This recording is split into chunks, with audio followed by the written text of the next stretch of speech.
the science and psychology of offside. Every football match tells a story.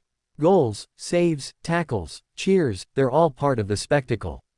But there's another story unfolding, silent, hidden, almost invisible to the naked eye. It's the story of timing. Of brains and bodies reacting in fractions of a second. Of players dancing with a line they cannot cross, the offside line. To understand offside is to understand football's heartbeat. The rhythm of decision, the calculation of distance, and the courage to move at the exact right moment. This isn't just about a rule. It's about human instinct meeting mathematical precision. It's about psychology, teamwork, and trust. The human brain and the split-second decision. In football, time is everything. From the moment a midfielder looks up to play a pass, to the instant a striker makes his run, we're talking about less than half a second of reaction time. The human brain takes around 200 milliseconds to process a visual signal. That's the blink of an eye. But in football, a player's position can change completely in that time. A striker can move 2 meters. A defender can step up. A flag can rise. A goal can vanish. That's the magic, and madness, of offside. It lives in that thin space between thought and action. When you watch a perfect through ball split the defense, remember, it's not luck. It's calculation, a harmony between brain and instinct. Time to perfection. The assistant referee, eyes of the game. Now, imagine being the assistant referee. You must watch the ball. Watch the second last defender. And the attacker's movement, all at the same time.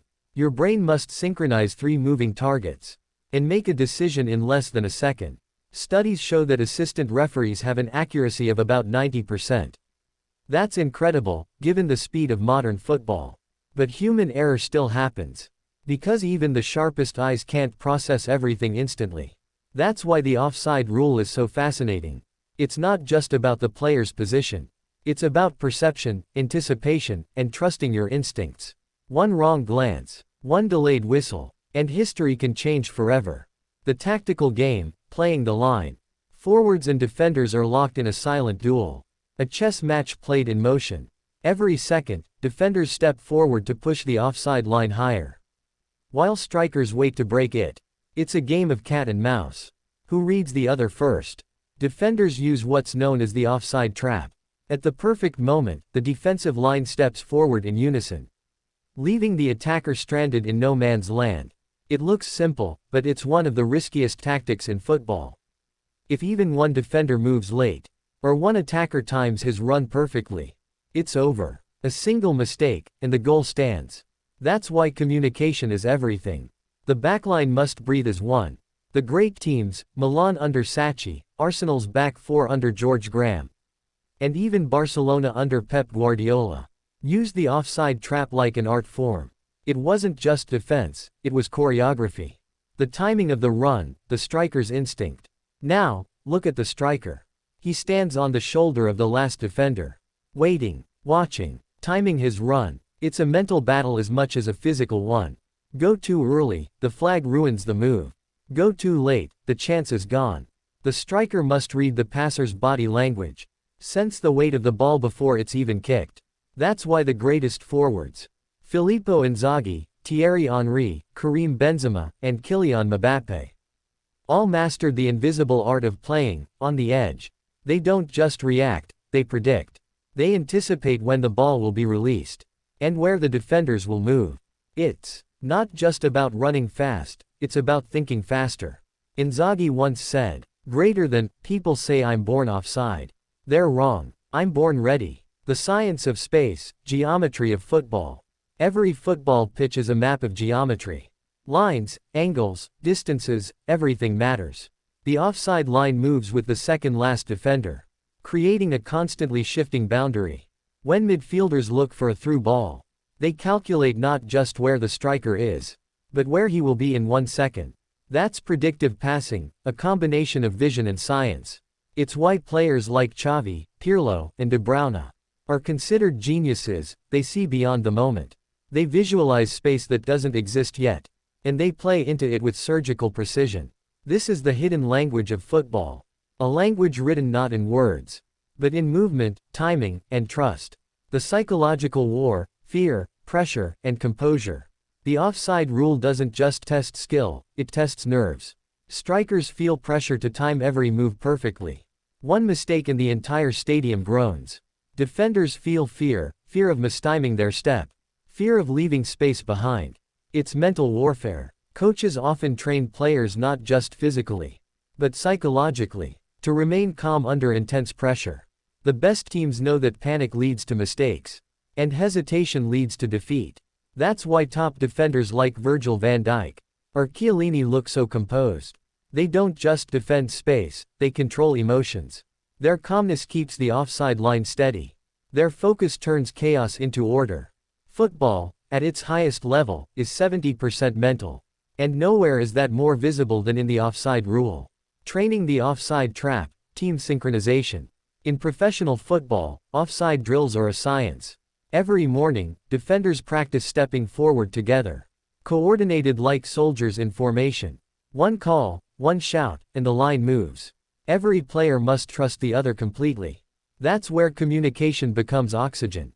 Center backs shout commands. Wing backs glance sideways. Midfielders hold position, because if one breaks rhythm, the trap collapses. On the other hand, attackers practice the opposite. Breaking the line, they train to hold their runs until the exact millisecond the ball leaves the passer's foot. It's not reaction, it's anticipation. This dance of discipline and deception is what makes modern football breathtaking to watch. Real-world example, the perfect offside trap. Let's take a moment in history. Champions League, 2006, Arsenal vs Real Madrid. Madrid's Galacticos, Zidane, Ronaldo, Beckham, all hunting for a goal. But Arsenal's backline, Touré, Senderos, Ibue, move as one. Every time Madrid tries a through ball, the flag goes up. Perfection. Not because they were faster, but because they were smarter. That's the science of offside. Using intelligence to defeat brilliance. The emotional side, the flag that breaks hearts. But let's be honest, offside doesn't just stop goals. It stops dreams. A striker bursts into space, beats the keeper, and scores. The crowd erupts. Then, the flag goes up. Silence. The roar dies. Joy turns into disbelief. For fans, offside feels cruel. For players, it's devastating. You can see it in their faces. The confusion, the frustration, the pain. All that effort, gone in an instant. But this is football's beauty. The fine line between ecstasy and agony. Offside gives meaning to that line. It reminds us how fragile success is. How timing defines destiny. Why offside teaches discipline. In training academies around the world, young players are taught offside not as a punishment, but as a lesson in discipline. They learn patience. They learn coordination. They learn to read the game, not just play it. Offside teaches that football isn't about waiting. It's about timing your moment. It's about working in harmony with your teammates. It's about knowing when to move, not just where to move. That's why great teams like Barcelona, Manchester City, and Bayern Munich train players to think collectively, to move as a unit, to break lines with precision, and to respect the geometry of the game. Offside in the modern era, speed versus judgment. Modern football is faster than ever. Players cover over 10 kilometers per match, and passes travel at nearly 80 kilometers per hour. This speed has made offside decisions harder, and far more crucial. Even the slightest hesitation from a referee, or a fraction of an inch in positioning, can decide entire tournaments. That's why technology, and later, VAR, entered the picture. But we'll come to that in part 3. For now, remember this. Before computers, before cameras, football's greatest minds solved offside. With instinct, training, and courage. The mind game thinking like a pro. Next time you watch a striker dart behind defenders, try to imagine what's going on inside his head. He's counting steps, tracking the line, watching the passer's body, and timing his breath. He knows that if he moves too soon, the assistant's flag will erase everything. He knows that one wrong step could make him the villain instead of the hero. Offside turns football into poetry, measured not in words, but in milliseconds. The offside rule is more than a regulation. It's the heartbeat of fairness. It teaches intelligence, unity, and respect for the game. It separates the impatient from the wise, and the reckless from the disciplined. It's the invisible thread that keeps football beautiful. The dance between chaos and control. So the next time you see a goal ruled offside, don't just feel frustration, feel awe, because you just witnessed the most delicate science in sports. The science of timing. If you've ever wondered what really happens inside the mind of a striker, or how defenders risk everything to hold their line, you've now seen the truth. Football isn't just physical, it's psychological. But our journey isn't over yet. In part 3, we'll enter the modern battlefield, where cameras, computers, and controversy meet. The VAR era, the technology that changed football forever. So make sure you like, subscribe, and turn on notifications. Because the next part will reveal how science began to rule emotion. And why football will never be the same again. This is Justice, Judgment, and Advocacy. And I'm Rashad Khan, signing off. Until the next whistle.